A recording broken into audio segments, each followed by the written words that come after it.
Hey, thanks for joining me. We're going to finish up Danger Girl. It's a sad day because there's no more J. Scott Campbell Danger Girl comics to go through.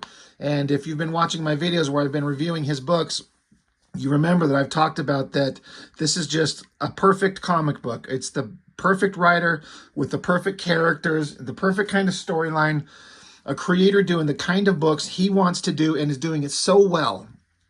It's just perfectly balanced, and in my opinion, never once did it falter, or never once did it kind of lose its way and have to find its way again. It just fit perfectly for what it was trying to be all the way to the end. At issue 7 here, it's a thick book, so it's a much bigger book. There's a much more content in it. It was a $6 book back when this was made.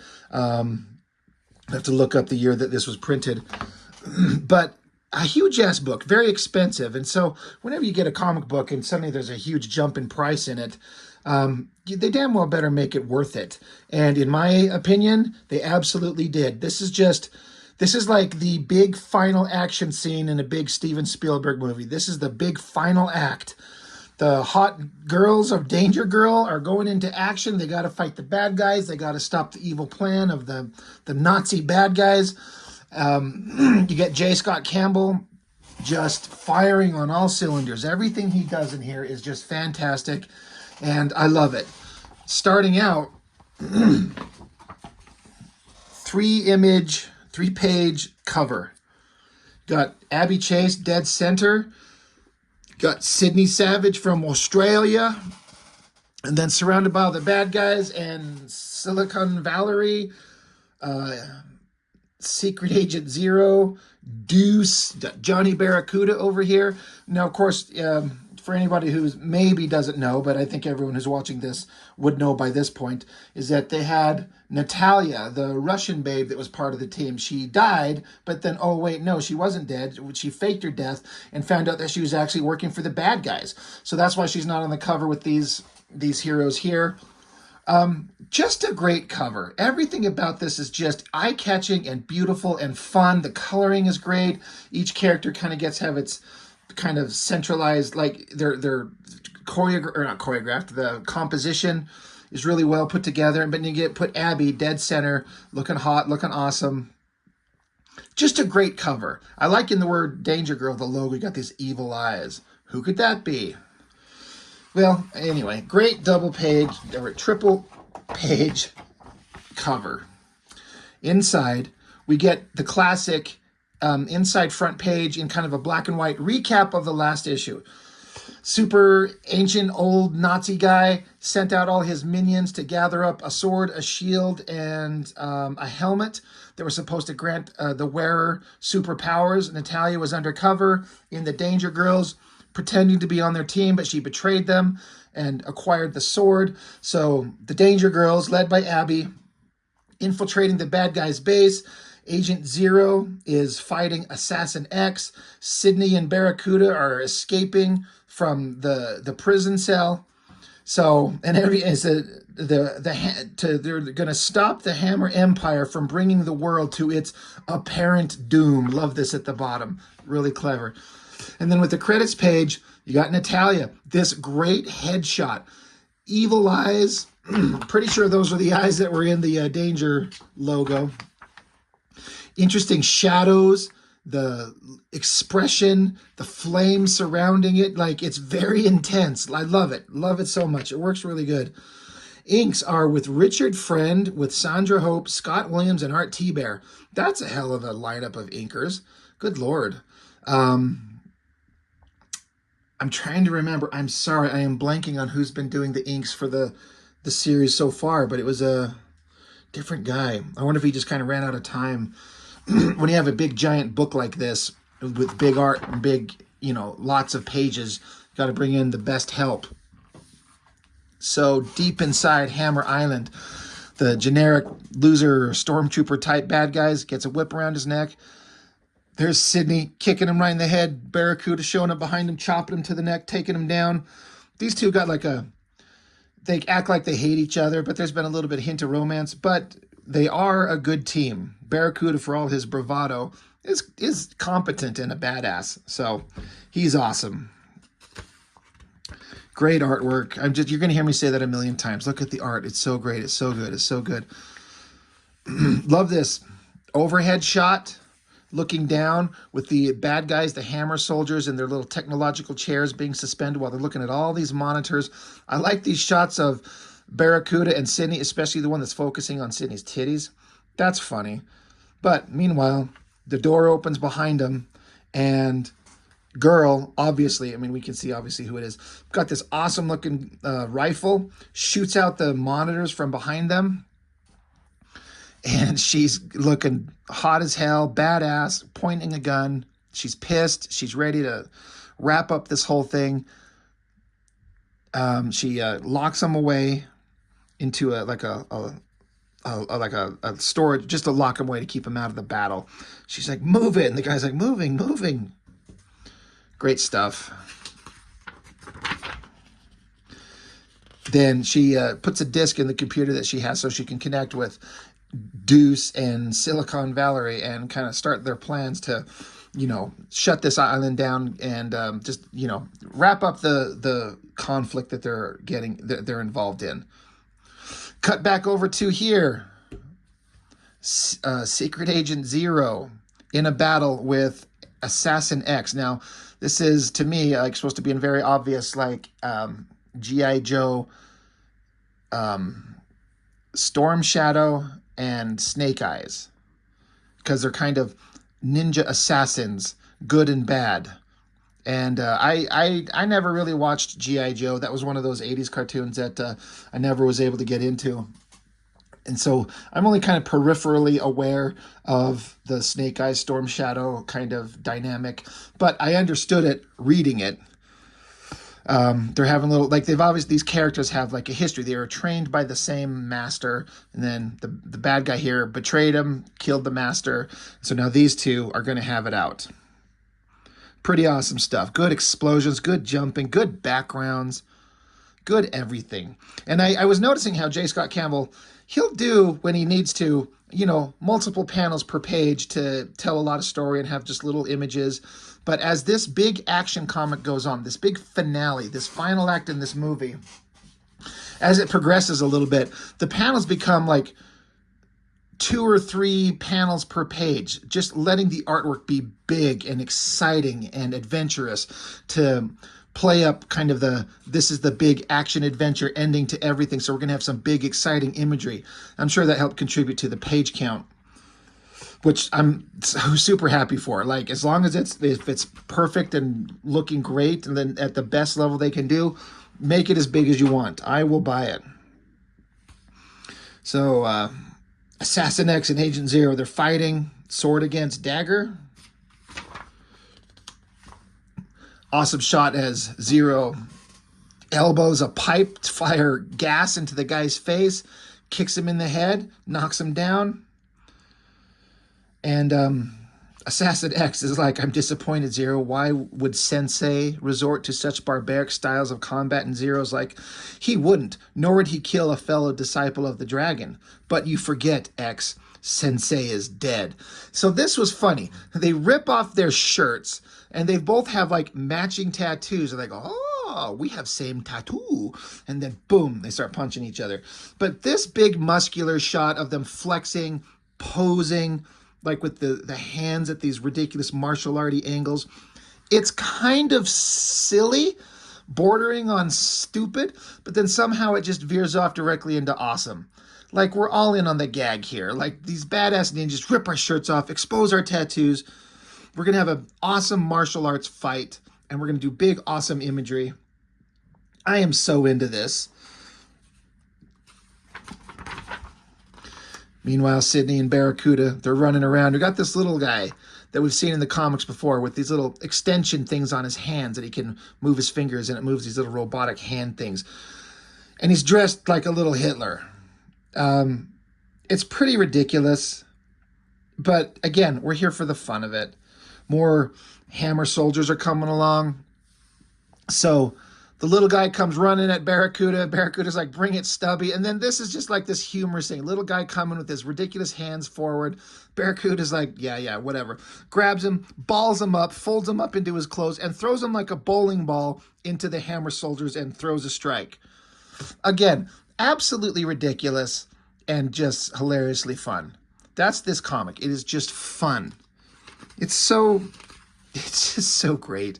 Like, no, if you take the exact same story beat for beat and same script and handed this to Jim Lee, who's an incredible artist, he would not be able to pull this off. He does not have the skill set for the kind of whimsical, fun kind of art style that J. Scott Campbell has. So many artists don't have that ability. That's why when I talk about an artist drawing a book that they're perfect for, a perfect balance, that's kind of what I'm talking about.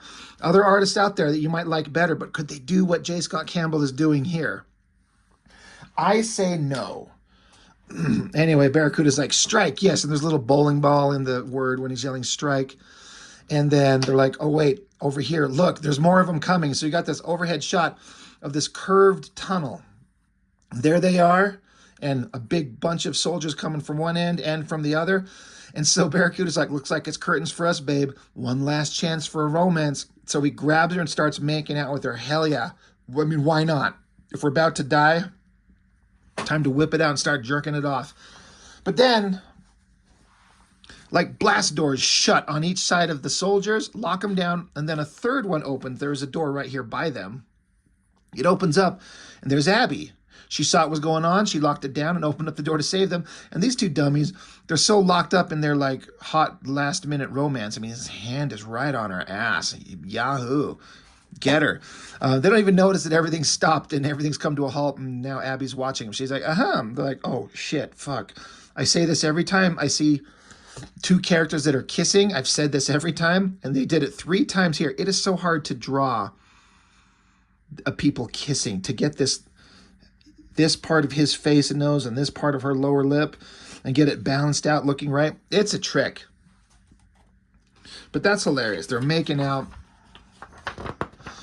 Then it cuts back over to the danger yacht. Silicon Valerie's doing her little technical stuff, talking with Abby. You know, we got a plan. Go to here. Go to this place. This is where everything's going on.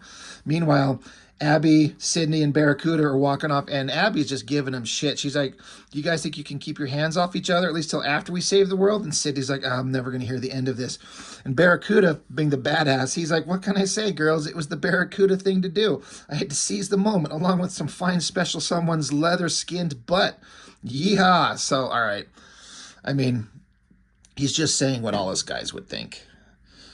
So that's fun. Cut back to...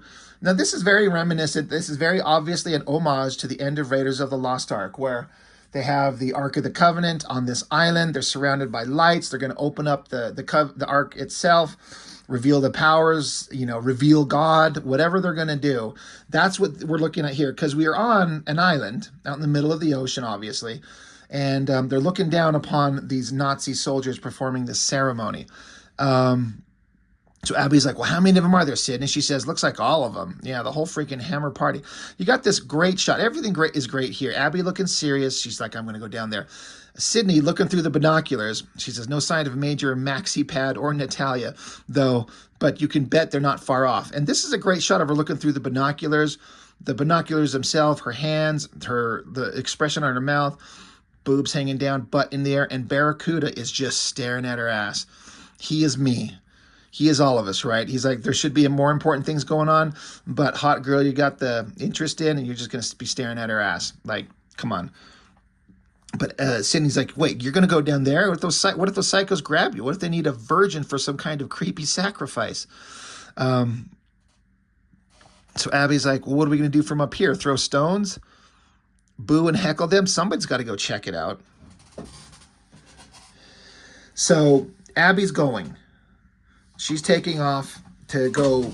She's being proactive. They're like, we got to stop them. What are we going to just sit here and wait for them to do whatever the hell they're going to do? Like, we got to do something. So meanwhile, Sydney and Barracuda are staring down, but they fail to notice the shadowy figures creeping up behind them.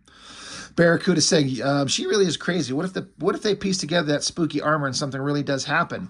And Sydney's like, well, she'll need backup. If she needs backup, we're there. Until then, we just better keep an eye on things from here where it's safe. Meanwhile, yeah, where it's safe, boom, they're captured by these, I can't remember the name of these blonde Nazi twins. And then Professor Victor von Krippler, I had to think about it. What was his name? But they grab him, hold him. Of course, Sydney's in this kind of Emma Peel Avengers leather outfit with her thing zipped down, so her chest is always sticking up. But you got the bad guy. And again, this great, creepy, evil shot. A really good drawing of him. Got his hand over her mouth, her eyes and the nose. Everything looks so good. But the doctor is like, Abby certainly has a problem with sticking her nose where it doesn't belong. Perhaps this time a certain someone has been counting on this intrusion, hoping to carve out some new manners for your young Fräulein Chase.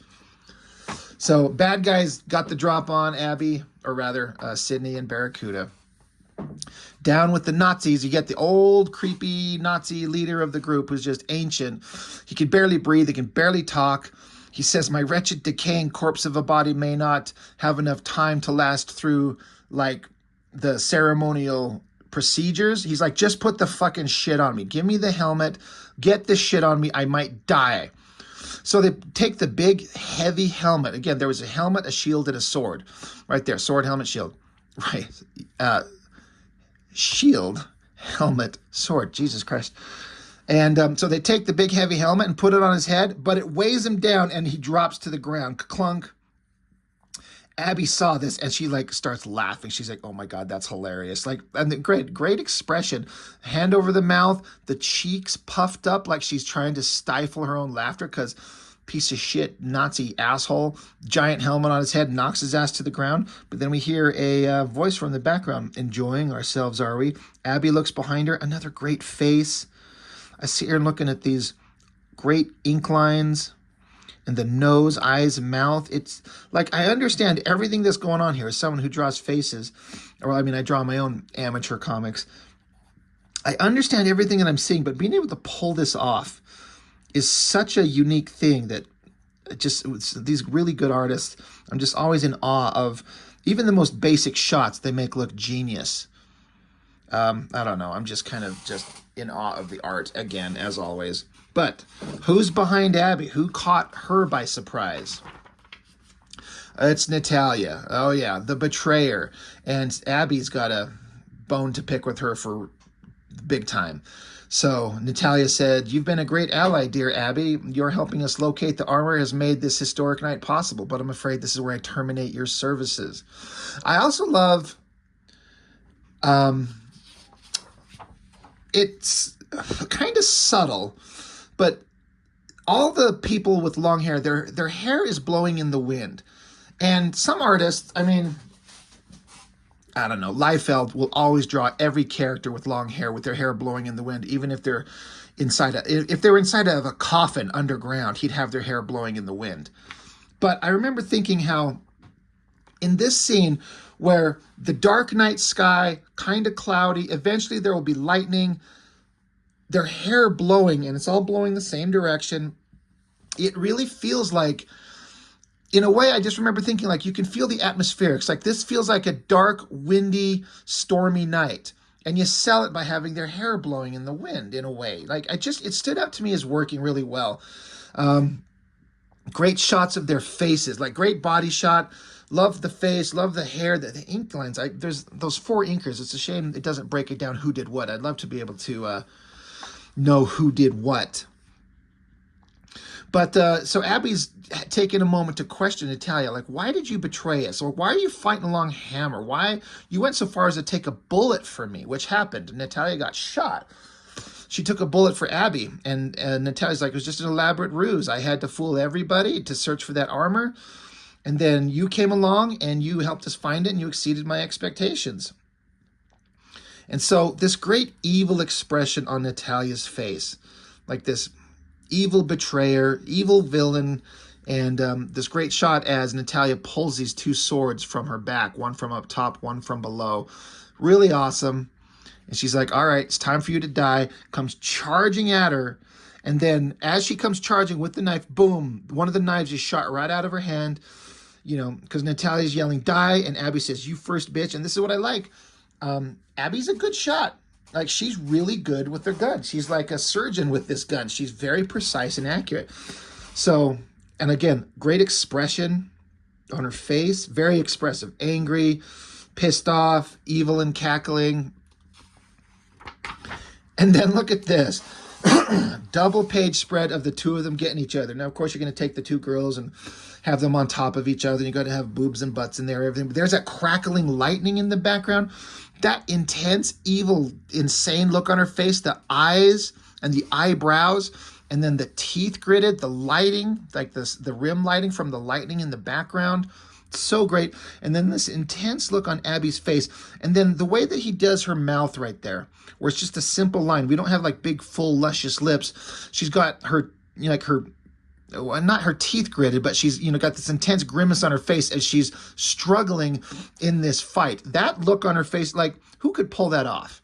I know that I had that in my head and wanted to have that same kind of look, and I know I'd fail. This is how good J. Scott Campbell is. But what a great page turn. What a great use of the double page spread. Some artists don't know how to make it really work and how to make it count. I'm trying to remember. I can't remember if in any of the previous 6 issues, if there was a double page spread in any of them anywhere. I'm sure there was, but none spring to mind. But this one is really effective. Like the two of the main characters having it out, and let's just dedicate a bunch of awesome space to that. Really good. And then this is where I was talking about where the panels get really big and the panel count per page reduces a lot. So kind of another side shot, great figures, great intense looks on their faces as Natalia's trying to kill her. Look at this face right there, that evil look. It's just everything I was talking about before, but it's just so intense. And then as the blade's getting closer to Abby's face, I keep noticing like the noses and how well they're done. I mean, it's a very cartoony kind of pointy nose on all of them, but Campbell's artwork is all about the current kind of cartoony animated look. Everything about that page is fantastic. I love the backgrounds too. These rocky formations and then the coloring doing these highlights on it. Fantastic. Anyway, they're trying to continue dressing up their leader in the outfit. And so they got some kind of religious guy just say the words, and this religious leader goes like, the words have been spoken. All we need is someone worthy of the armor who can wear it and wield its power. And the bad guy's like, how about this? I will pull your rotten brains out through your nose as soon as this evil freaking armor gives me the chance. So they put the helmet on him, and then boom, burst of energy, and these skeletons. What a shot. Perfect use of color. I'm kind of curious if you look at these skeletons, there's these little highlight edges on all of the surfaces here, giving it a very like 3-dimensional look. I wonder if this is like a colorist thing, or if that was J. Scott Campbell in the ink line, or in the pencil, and then doing it with the ink. I mean, I would love to see the black and white artwork on this. I love that panel. Like they give him the armor, and suddenly a burst of energy from him, and accurately drawn skeletons. Some artists just fake the ever-loving shit out of it, but extremely accurate skeletons. Thank you, J. Scott Campbell, for being awesome on every page, all the way from beginning to end. Love that right there. I always thought that was just such an amazing panel. And so now what happened? Well, before we get to see the aftermath, a great big overhead shot of this energy building up from the Nazi leader guy, and then like an energy shockwave emanating out in like a circle.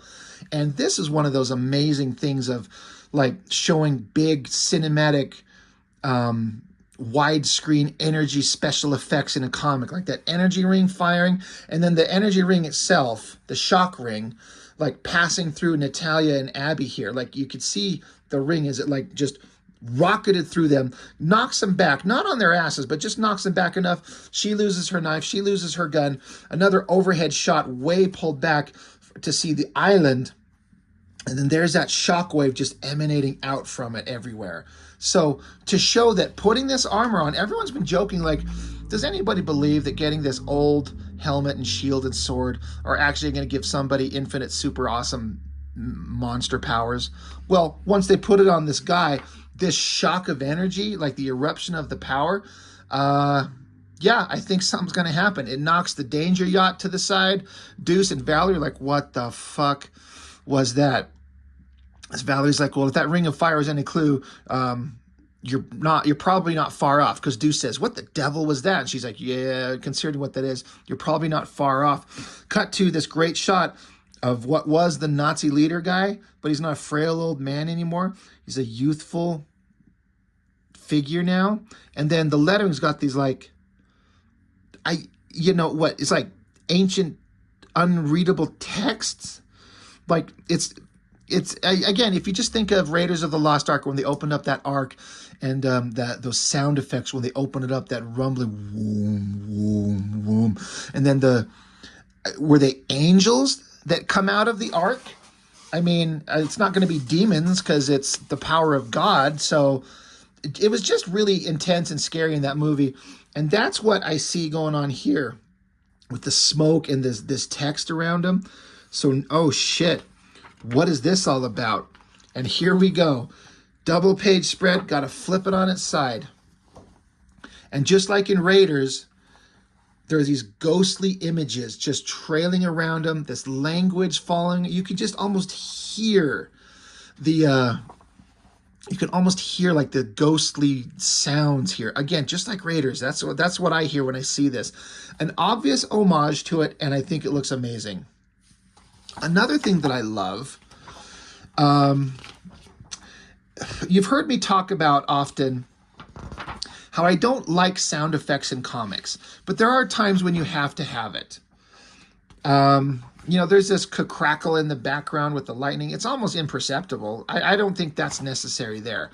But I do like the lack of sound effect with the energy bursting out from the guy here, and no sound effects in all of it. It's just silent. The art is telling the story. Then we get back into this kersplution, the vavash, unnecessary to me. So they're being kind of selective on when they use it. So you can tell that there's thought put into the scene to what we want in there to make it work most effectively and where we don't need some things. So anyway, big ghostly image of the bad guy, super powerful Nazi, this awesome cape flowing in the wind, tattered up. Awesome. Ghosts swirling around him. And then another great thing, the next page, we get to see every major character. You get Abby and Valerie, and she's like, oh, and then Sydney is saying, my. And then you got Major Maxim, the big, super strong Nazi, basically Darth Vader foot soldier of the group. And he's saying, oh my God, even he is shocked by what he sees. I think that was a really interesting character moment.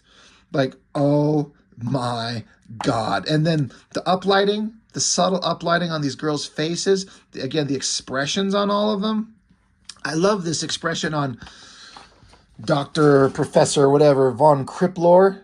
Like that little expression with his mouth. That is some subtle, interesting stuff. He's like, huh. It's like he's observing. And then again, you got this little ceremonial platform, the ghost twirling around, the bad guy there, all the soldiers around. Now, again, in this very serious moment, God has been unleashed, like, again, in Raiders of the Lost Ark, that kind of thing, and everyone's shocked. And they got all these hammer soldiers. And J. Scott Campbell, just being the funniest, ridiculous fucker that he is, in the soldiers, there's like, he says, it's this young kid. He's like, great one. Timmy Nielsen of Hammer Youth Troop 214. On behalf of the entire Hammer Empire, I'd like to be the first to pledge our allegiance. So it was like a fucking Boy Scout. Like a teenage kid. It comes up, and so bad guy's like, excellent. Then I assume this Hammer Empire is willing to make sacrifices. So then he says some kind of ancient language, grabs the kid by the head, and fucking melts him, turns him into like ancient dust. Boom. And he's blown away like a pile of dust in the wind. So the fact that he threw that in there, J. Scott Campbell, wanting to have this kid Just be, oh my God, I'm Timmy Nelson. We're here to pledge our loyalty. Vaporizes the kid instantly. Great shot. Look at that hand doing the whole Spider-Man thing with the middle fingers down, energy crackling, and then outpours lightning just again when the light of the Ark of the Covenant comes blasting out. And Indy's like, Marion, shut your eyes. Whatever you do, don't look. I always thought that was a really interesting kind of moment in that movie. I know I keep coming back to it, but God, now I want to watch it again. Where I don't know why Indy would know to say shut your eyes. Like, is it like bow in the presence of the Lord kind of thing? Kneel before God, not Zod, but God, to show humility and humbleness. Like, I don't know, shut your eyes, don't look at this, this is not meant for human eyes, kind of a thing.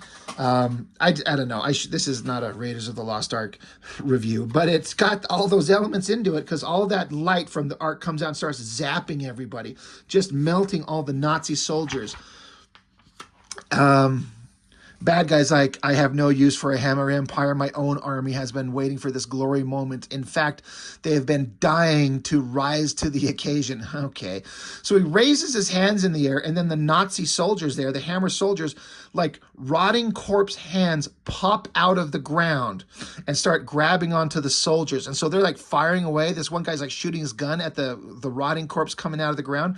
And then Major Maxim, the big, giant, super strong, undead Darth Vader, this like rotting corpse comes out. It's like gurgle, moan, slurg. So Maxim, being the strong, badass motherfucker that he is, he just lifts his foot up and stomps it into the ground. He ain't worried about like skeletal zombies. He's got this other one in his hand with his hand around the midsection. Love this panel right here where this corpse that he's got in his hand here picks it up and just rips it and just shreds it. So I like that he's actively fighting against his former leader. Continuing that, he goes over to one of these Jeeps and pulls off like a giant, looks like probably a 50 caliber rifle or a machine gun, racks it, click, click, and then he starts shooting all these soldiers. Do, do, do, do, do, do, do, do. Love this shot. Again, love these skeletal remains. And then this shot of Maxim just holding this giant gun with the 50 cal bullets. Like, this is an old World War II type 50 cal thing. Just boom, boom, boom, boom, boom, just laying into him. The ghosts are swirling around everywhere. The hammer soldiers, just the regular dudes in the background, not doing so well. But Major Maxim, you're like, oh, even this guy realizes the mistake they made. So I'm instantly like, this is interesting. Is this one of those bad guys where he's not just a mindless bad guy? Like, he's a villain, but he's not stupid. He's not just mindlessly going to follow the leader. I don't know. Love that shot. Machine gunning it. And so he's actively shooting at the leader guy. And the leader guy with all the powers, he's got the shield swirling around him, deflecting the bullets. Like ding, ding, ding, ding, ding, ding, ding, ding. He's protecting himself. So yeah, Maxim's trying to take him out. Major Maxim understands this is bad. Meanwhile, Natalia, she's like, Maxim, what are you doing? And Abby looks behind her. There's a helicopter. So Natalia's like, wait, what has happened to our Fuhrer? He's firing on our own men. And Abby's like, open your eyes, Natalia. Your Fuhrer has been possessed by a freaking demon. Natalia's like, but how? We control all three pieces of the armor. We should be able to use its power. And Abby continues, don't you understand? Your Fuhrer is not controlling that armor. It's controlling him. Remember when I told you about Atcleus? That evil son of a bitch who was buried with Atlantis? Well, that's his armor. And somehow you and your black magic abusing hammer buddies have zapped his ass back into it. We've got to stop him together. Great shot. I love this panel right here. I love everything about this book, right? But that shot where it's just a small little portion down here in the corner, but the expressions on the faces, her intensity, Natalia's kind of shock of like, do we really have to do this? And then all these expressive faces here. Like, look, we might be enemies, but this is the enemy of both of us. And if we don't stop this, probably no one will survive. So Nazi bad guy takes his sword, holds it up. I don't know why he decided to have him hold it by the blade in his hand, whatever. But there's Major Maxim just unloading with the 50 cal again. And bad guy throws the sword, spins, chops his arm off. kind of like, Dylan in Predator, when the Predator blew his arm off, blows the arm off, and the gun hits the ground, still firing because the hand's still pulling the trigger, just like in Predator. Like, I know where all this shit's coming from. But Major Maxim, another interesting thing about him, like, it's not blood and guts, but it's weird gooey energy. He's got these tubes on his back. They're this, what did Professor Victor von Kriplor created this Serum X that gives these people superpowers, but only he's able to, like, use it and manifest it. It kills everyone else. But so Major Maxim, whatever's going on with him, he's not blood and guts. But the gun drops to the ground.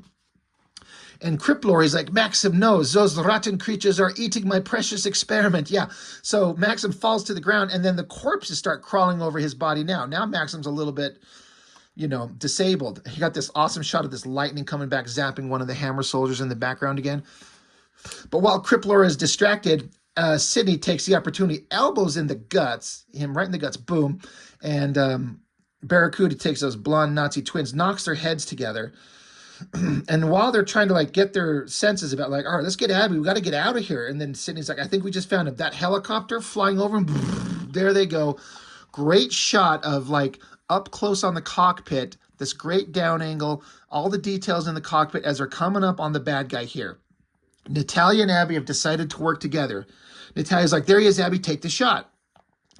And Abby's saying, the computer, it just can't lock onto him. I don't think that just shooting this freak is going to do the trick. And then bad guy, from his eyes and his mouth, shoots like this flame energy out. Awesome shot of it, just firing forward. And hits the helicopter, kind of knocks it off to the side. And Abby's like, wasn't this guy supposed to be a friend of yours, Nat? So they're getting knocked around, engulfed in flames, but the helicopter's protecting him for a minute. The villain, he's gathering up his rotting corpse soldiers. Again, look at these great skeletal zombie remains. There's like rotting flesh falling off them. The hip bones, the pelvis, the ribs, the spines are all accurate. The bad guy's like, band together, my faithful warriors, and together we will travel to the outside world, for tonight it is finally ours to conquer. So while he's pausing and rallying his zombie minions, I like how there's one without a head.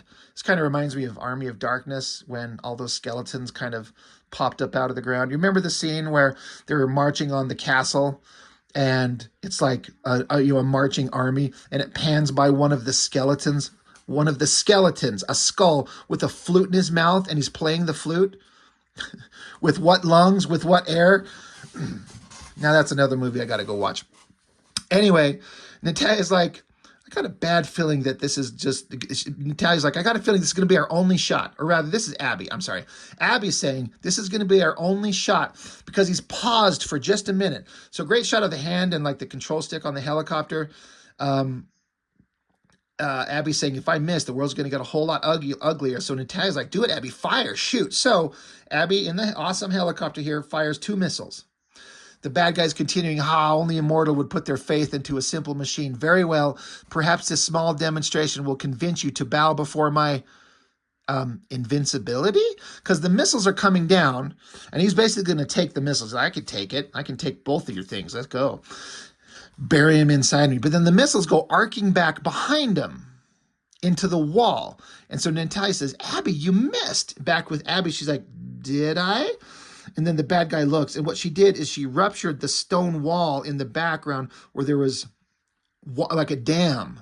And so water pours over. And so the bad guy's like, you fools, what have you, a flood? Great shot at the guy. I like that sword, looks really good. Anyway, she knocked away the wall, and a flood of water just knocks him, boom. The helmet's kind of tumbling in the water. So I guess if he doesn't have the helmet and the sword and the shield together, he doesn't have his powers. So Abby, again, another great shot of her expressive face and that look with the mouth, the eyes, and the nose. She's like, one more invincible evil leader bites the dust. And then you see the close-up of Natalia's eyes. Oh, indeed, one has. But maybe the next one will stop you well beforehand. So Natalia, you little cuntzilla, grabs Abby from behind and is going to choke her out. Again, I know I keep saying this, but these evil expressive faces that he does are so goddamn good. So meanwhile, back here, so Natalia's betraying Abby, but Sydney is kicking the shit out of the von Krippler scientist. She's like, just one more. Yeah, kick. She's like, a kick for the chest and backside crack. Yeah, and then made back in that creepy dungeon. So she's kicking the shit out of the guy for all those inappropriate things he was saying to her, how he was like going to kill Barracuda and then say, I'm going to inappropriately touch your friend about the chest and backside. Timer's going down because they did set a bomb. I forgot to mention that in the previous issue. They set a bomb. There's a timer. Everything's going to blow up. Back with Agent Zero and Assassin X. They're still going at it. Sword fighting above all the fire and explosions. Still shirtless, showing off their tattoos. Great shots again. Great muscular figures. Great action. They're kind of going back and forth with each other. Zero's like, neither of us can win. Zero says, because even if you kill me, you won't have time to disarm all the explosive I've wired within the island. And Assassin X like, it will be a victory enough as soon as I kill you and then Abby. So Agent Zero doesn't like that. Slices him hard across the face, across his mask, exposing his eyes, which look his eyes look kind of weird. But Assassin X mentioning Abby pisses off Zero. And so once he gets sliced across the eyes, Assassin X is like, it is Abby. And he continues, though blind, I still see many things. Zero kicks Zero in the gut, knocks Zero to the ground, and does this awesome like backflip to grab his sword. And Zero saying, you know nothing of my history with her. And Assassin X says, as of now, I know everything, and soon so shall everyone else. So what does Agent Zero have to do with Abby Chase? Like, they don't have any known history in the book that they've ever explained. But as Assassin X does his backflip, lands on the gurney here, the railing, the battle, the damage, everything is weakened it. The screws break, snap, and he falls. And Zero grabs onto him, holding him up. And Zero's like, X, let me help you. He says, drop the sword, come with me. We can get out of here together. Of course, we've seen this scene a million times. And Assassin X says, things could never be the same, old friend, not after all I've seen and done. Great down angle shot. This overhead shot, like we're looking up at them and this figure coming towards us, so good. Zero says, forget about the hammer. They're finished. You can break your allegiance just as I did. And Assassin X hovering over all this flames and explosions and fires. He says, this isn't about the hammer. This time, Zero, it's about you and I and honor. So Assassin X stabs him just a little bit in the guts, just enough to make him drop him. And, Assassin X drops and Zero's just kind of picking himself up. And he checks his timer. There's less than 3 minutes, but the timer's also broken. I love these shocked eyes right there. So Zero's running, and he's like, no knowing how much time is actually left because his timer's busted. So again, we get another great overhead shot of Hammer Island, and you see all these boats and submarines and vehicles taking off, running in every direction to get away from this island. Abby and Barracuda, they're here, and she's like, situation's looking bad, Johnny. And Barracuda's like, just bad or resume the groping position bad? He's like, is this the end of our life? How do we get out of here? How do we get off this island? What do we do? And then off screen, off panel, perhaps we could help. There's Deuce and Valerie on some jet skis. So they're like, all right, we thought you two might need a lift. So they jump on, take off. Meanwhile, up in the helicopter, Natalia still got Abby in a throat lock. You've got her from behind, and Natalia's saying, this time the story definitely has an ending, Abby, a different ending. This time the bitch wins. And then right at the end, that's Zero. The bomb goes off. The island blows up. Boom. Everyone on the jet skis are barely getting away. But somehow, at some point, the canopy on this helicopter is missing. I don't know if these helicopters have a, eject the canopy kind of situation, because it would fly right up into the rotors. So that's the one thing that, as like a little technical nerd, I'm like, where's the canopy to the helicopter? But Abby grabs her, pulls her, flips her around, and again, catches her by the hand, just like we saw previously over here when Zero grabbed Assassin X. Abby's done the same thing, grabs onto Natalia. And in this situation, Natalia's actually freaking out. She's like, don't let go, Abby. Again, another great shot of Abby hanging out the side of the helicopter, which would not be flying on its own. This helicopter would have augured into the ground and become a smoking fireball, or the ocean, or whatever. But whatever, it's a comic book movie, right? But Natalia's like, don't let go. And Abby's saying, I won't, I can't, because we go all the way back to issue 1, where Abby was almost going to die in an explosion, and Natalia came down the ladder and rescued her. And so Natalia's actually freaking out. She's like got this look of worry on her face. He's like, it's not like before, Abby. And Abby's like, Natalia, give me your other hand. But then she slips, of course, loses her. Great shot of Abby's face in her hand. And then what a great, like, she's dropping into the explosion of the detonating island. And the island explosion in the background is kind of faded out to make her in focus and the rest out of focus. So it's just kind of an emphasis on her falling into the fireball. Then it cuts back to sometime later. They're all kind of sitting around just thinking about just everything they went through. Abby's like, I can't help but feel bad. Natalia had saved my life under similar circumstances. Deuce is like, she had only done so because of an ulterior motive, Abby. Her actions were far from heroic. And Sydney's like, he's right. And of course, they're like, do you think we've seen the last of Hammer? And Deuce is like, I'd like to say yes, but I never underestimate such a formidable adversary. Of course, this is all cliche stuff, but it's fun. Barracuda continues to try to put the moves on Sydney, and she ain't having it. So she dumps a drink on his head, tells him to cool it off. And Deuce is like, I'd like to propose a toast to a successful mission and to our newest full-fledged danger girl, to Abby. And a great overhead shot of all these characters. Great details, great clothing, great backgrounds. You know, this look of happiness and joy on Abby's face. Of course, she's in a barely there robe about to fall off. Again, J. Scott Campbell knows why we're here. Just a great shot. Really love that. Outside of the danger yacht, Secret Agent Zero, he's looking through one of the windows, looking at Abby. Again, there was something about Abby to him. He says, looks like you finally found a good family, Abby. And then it shows Secret Agent Zero holding up a tattered old picture of some young girl. Her? When she was a kid? Is this guy old enough to be her father? What does this mean? Zero jumps onto his jet ski there. He says, I'm just sorry I couldn't be part of it, but perhaps we'll meet again. So he takes off. And it says, perhaps we'll meet again when another form of danger comes to the surface. And then we cut to, there's Major Maxim, missing his arms, floating in the water. He's got to be dead, right?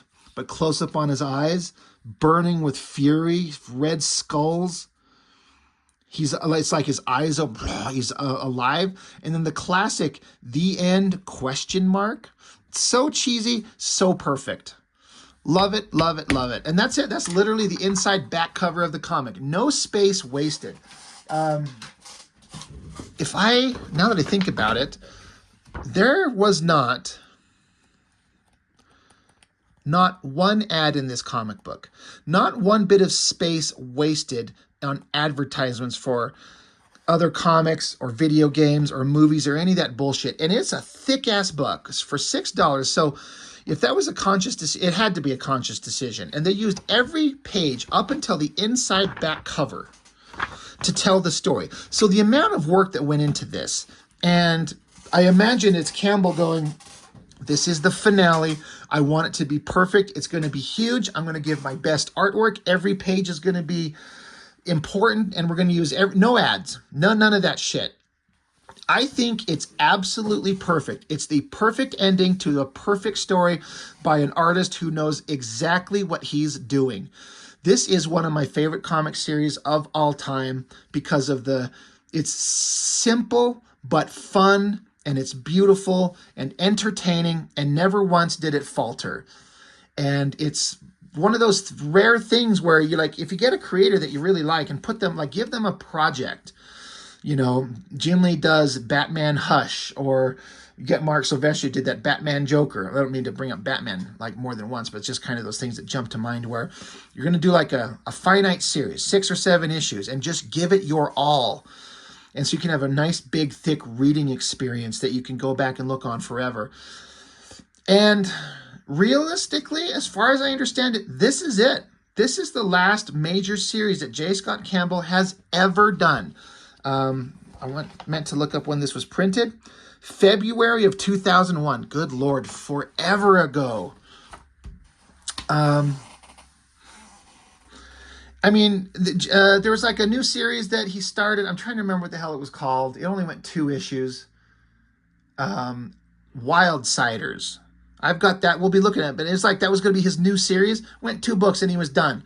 And then he's drawn a couple of pages here and there. I don't think. Somebody remind me if J. Scott Campbell has ever drawn another actual comic post Danger Girl besides those 2 issues of Wildsiders. I mean, did he even do like even a one-off ever?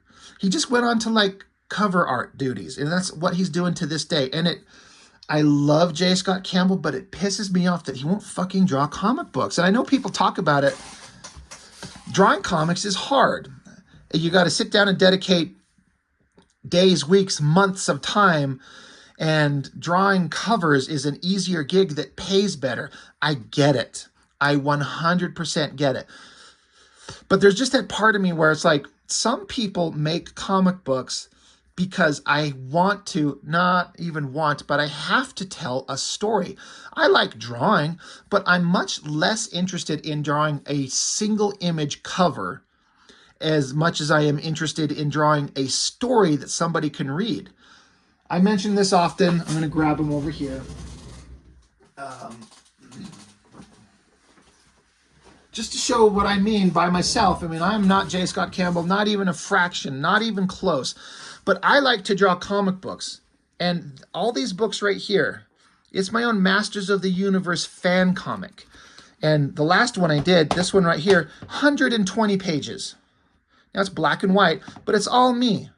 Me telling the story that I just have to tell. And it's on something that I can't own or ever really do anything with.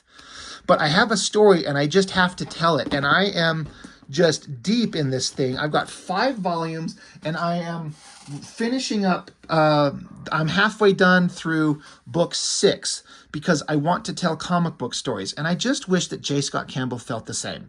That he had stories that he just has to tell. But he does covers because he's really good at it. He gets paid really well and he's the top of his game. But when you look at how good he is, some artists might do covers, but they're not good storytellers or they don't have good stories to tell. But J. Scott Campbell's got it all. He has great stories, great ideas, and he can do everything amazing. And I want more from him. And it just sucks when one of your favorite artists is out there drawing all the time, but not drawing anything. I don't give a shit about a cover. It's like, oh, look, he did a cover to some hot girly comic. Yeah, it looks good, but I know there's a lot of collectors out there that are like, oh, I can't wait to pick up the newest issue of whatever because it's got a Campbell cover. I don't need the comic. I can find that image online and print it out anytime I want, have that image. I want the comic. I want a story. I want all the fun, adventurous stuff that went into this book. I just want to see more of that. You know, and there's a lot of artists out there. I wish Travis Charest would be drawing comics. I wish Joe Madureira would draw comics again, for God's sakes. He's at least drawn a little bit, some series here and there through the years. He did Ultimates. He did some Spider-Man. He did some Wolverine. Just a little bit here and there. But God damn it, draw Battle Chasers again, dude. There's just, yeah, I'm just going a little rant here because I'm so in love with this series.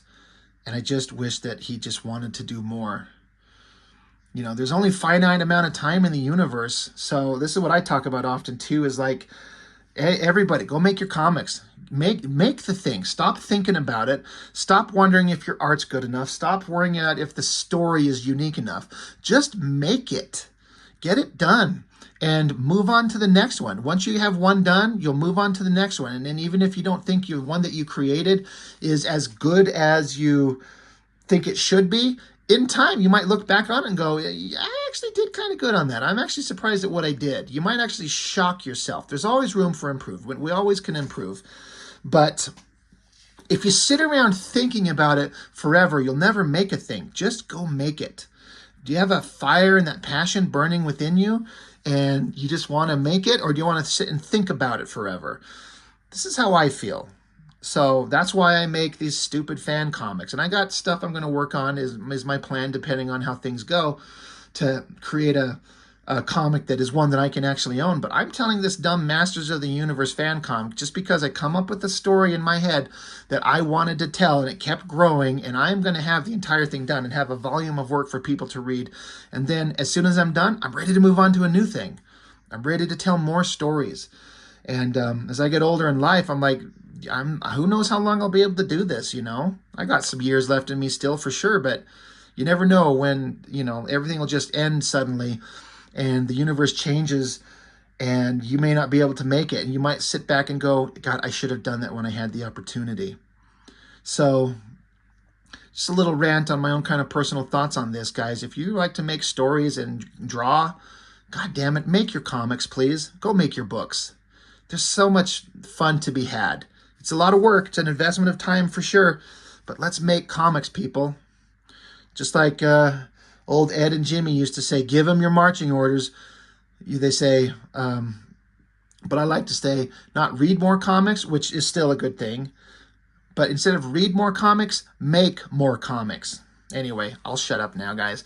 Thank you for watching. I appreciate it, guys. I love all of you that have joined up and watched my channel. It means the world to me. Thank you, and I'll see you next time.